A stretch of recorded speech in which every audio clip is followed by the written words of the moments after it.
WSKID, Skid Row Radio. You're listening to radio station WSKID. Hey up Cobra, this is probably going to be my last video in this series. I can't see me having much more to say after this. For anybody that missed my second video, which I uploaded at daft o'clock in the morning, I shall link that in the low bar. First of all, Cobra, you're going to have to concede that al-Awlaki was a US citizen. I argued that it broke Fifth Amendment. You said this is only true if he was a US citizen. Well, he was. Renunciation of citizenship can only happen at the US Embassy. This didn't happen. They didn't even try to do that. His citizenship was actually protected by precedent, by a case that I'll link to in the low bar. It would have been unconstitutional under the 14th Amendment as well to renounce his citizenship without that due process. In order to lose his citizenship, it must be shown that the US citizen joined a foreign military or swore allegiance to another state with the intention of relinquishing United States nationality. It's a very tough standard, and there's no evidence that al-Awlaki ever formally renounced his US citizenship. Now, aside from the fact the Obama admin never actually denied his citizenship anyway, you said that this didn't really matter. You moved on then to justify it from a different perspective, from the perspective of the Authorization of Military Force Act. I think it is important that it was a US citizen because it's a new precedent and it's part of this expansion of unchecked military powers in this vague war on terror. And that's why it is significant and it should be of concern. So I don't think we should just write it off, whether he was or wasn't. This is central to the importance of this. But let's move on to what you said then about even if he was still US citizenship, we then just look to the Authorization of Military Force Act to justify it. Well, this states that you would either have had to have anything to do with the planning of 9/11 or planning of future acts of terror against the United States. But he doesn't fit either of these criteria. He has not been accused of being part of the plot of 9/11, and he's not been accused directly or with evidence or anything to do with that of future acts of terror against the United States. He does come under that third bracket that you stated, which was affiliation with al-Qaida. But that's such a loose definition that it is part of my problem with this kind of justification of these kind of military strikes. And I would like you to take a bit of a closer look at what that definition really means and how flimsy it is. You say that anybody basically who affiliates himself with al-Qaida is therefore a valid target.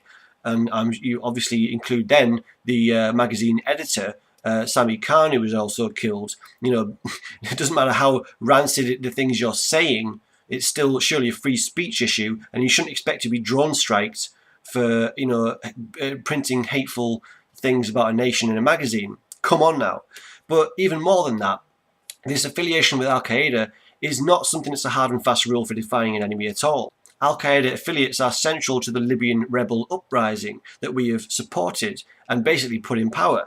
Okay, now this used to be looked upon as some kind of conspiracy theory. It's now absolute solid fact. If you look at the case of Abdel Hakim Belhaj, now he's a general in the rebellion army there.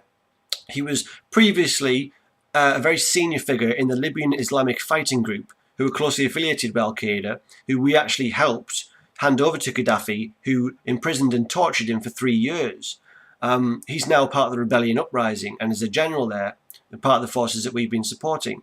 So, and there's said to be other, you know, al-Qaeda affiliates within that rebellion uprising as well.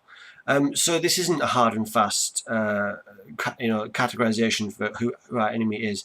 And this is part of the problem that I see, which is this broad generalization, a definition of targets of enemies, just gives over without question, without evidence. They're part of al-Qaeda, therefore we can bomb them. That's a problem.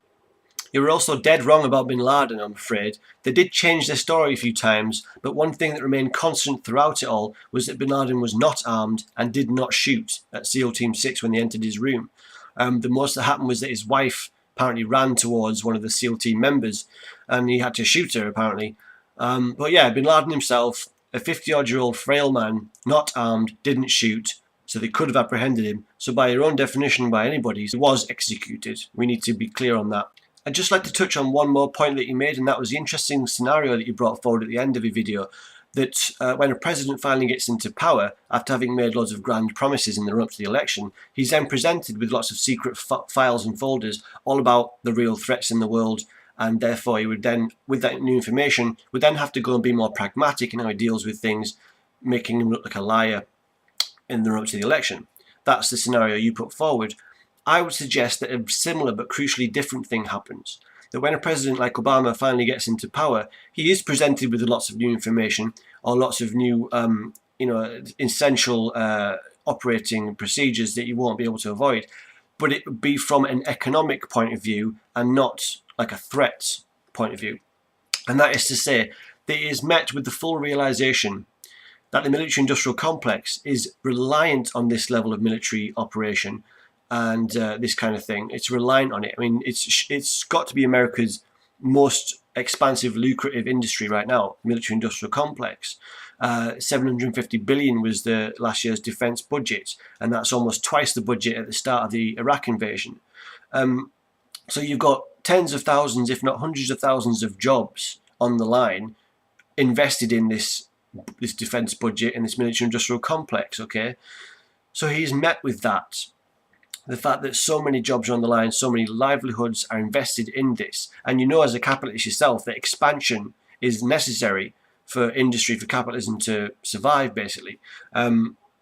So this is a problem, and I think this is the real truth that he's met with. Not that these real threats that he's going to have to deal with in these extreme ways, but that there is this industry base around this kind of military operation that he cannot ignore. And a lot of the obviously powerful lobbyists and friends of those in powers who put them in power basically in the first place are people from the military industrial complex, from the energy companies, and those are the guys that are closely involved with, the lobbying for their power and, for the established order of this industry being in place. And I think that's the truth that he's met with once in power. So I think that's all that really needs to be said in this video. So cheers for watching, and bye-bye.